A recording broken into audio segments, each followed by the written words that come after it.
আসসালামু আলাইকুম এভরিওয়ান। তো আজকে আমি তোমাদের ওড়না দিয়ে কাপ্তান কাটিং করা শিখাবো। তার জন্য হচ্ছে আমি ওড়নাটাকে ৪ ভাঁজ করে নিয়েছি। ৪ ভাঁজ করার পরে হচ্ছে আমি এখানে মাপ নিয়ে নিব। তো আমি এখানে হচ্ছে এটার ৩৮ লম্বা নিব। তো ৩৮ তে দাগ দিয়ে দিলাম উপরের অংশে। তারপরে হচ্ছে আমি এখানে ২ কাটি নিলাম। তারপরে হচ্ছে এখানে ৫ নিলাম।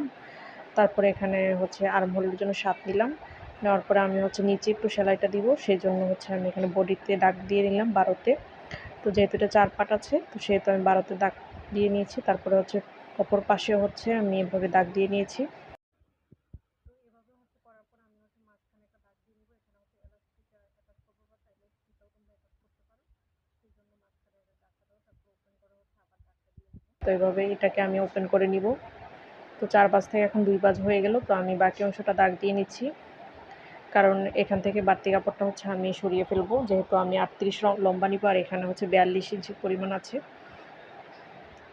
তো তারপরে হচ্ছে আমি দাগটা আবার দিয়ে নিব, যাতে সেলাই করতে সুবিধা হয়। তো ২ সাইড দিয়ে আমি হচ্ছে এভাবে কাপ্তানের যে দাগটা সেটা দিয়ে নিব বডির মাপ অনুযায়ী। তো দেওয়ার পরে আমি মাঝখানে একটা দাগ দিয়ে নিচ্ছি, এখানে হচ্ছে আমি ইলাস্টিকটা বসাবো সেজন্য।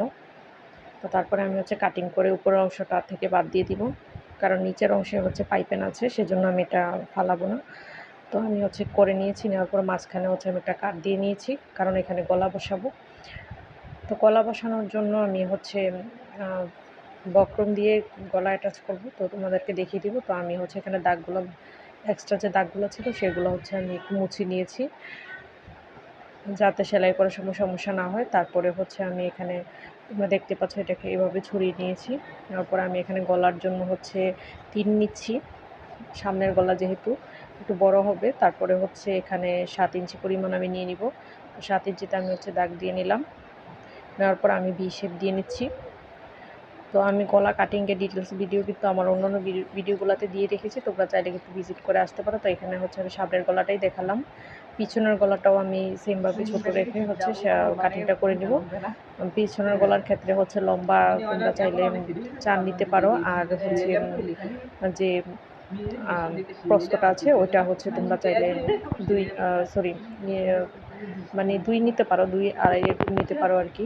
তো তারপরে হচ্ছে আমি ২টা গলাই হচ্ছে এখানে কাটিং করে নিয়েছি সেমভাবে, সামনে আর পিছনে। তো পিছনে গোল গলা, সামনে হচ্ছে ভি গলা হবে। তো সেজন্য আমি হচ্ছে এভাবে সোজা পাটে রেখে তারপর হচ্ছে সেলাইটা বসিয়ে নিচ্ছি। বসানোর পরে আমি হচ্ছে এখানে কাট করে নিচ্ছি। নেওয়ার পরে আমি এখানে ছোট ছোট কিছু কাট বসিয়ে দিলাম, এই যে, যাতে গলাটা মানে উল্টাতে সুবিধা হয়। তারপরে আমি হচ্ছে এটাকে উল্টিয়ে নিব। এই যে আমি উল্টিয়ে নিচ্ছি, তোমরা দেখতে পাচ্ছ। তো আমি গলাটাকে এভাবে উল্টিয়ে হচ্ছে সেলাইটা বসিয়ে দিব। সাইড বরাবর একদম বসাতে হবে সেম কালার সুতা দিয়ে। তো আমি হচ্ছে এভাবে বসিয়ে নিলাম। তো সেলাইটা হচ্ছে এভাবে জাস্ট একটা সেলাই দিয়ে এভাবে হচ্ছে বসিয়ে নিতে হবে। তো আমি এভাবে হচ্ছে বসিয়ে নিচ্ছি, অপর পাশটাও আমি হচ্ছে দিয়ে নিলাম।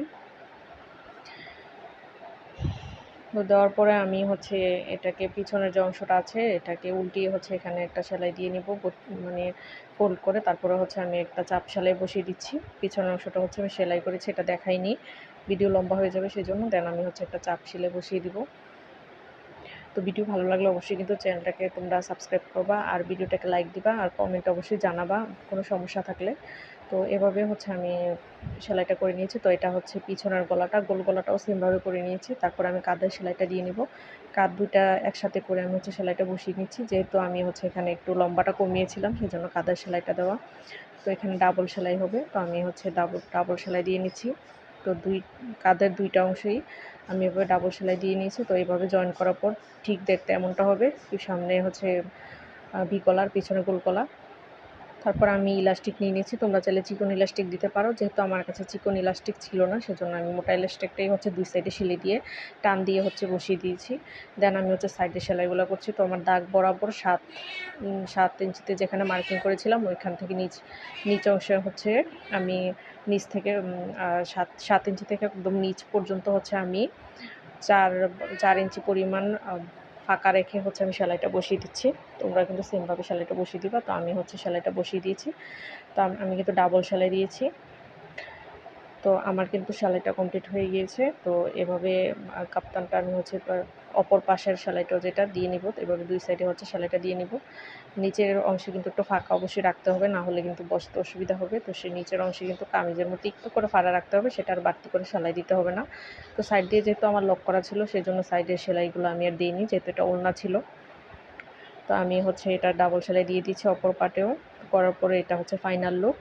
তো আশা করি ভিডিওটা তোমাদের ভালো লেগেছে, আর এটা দেখলে অবশ্যই তোমরা খুব সহজেই বানাতে পারবা। Thanks for watching.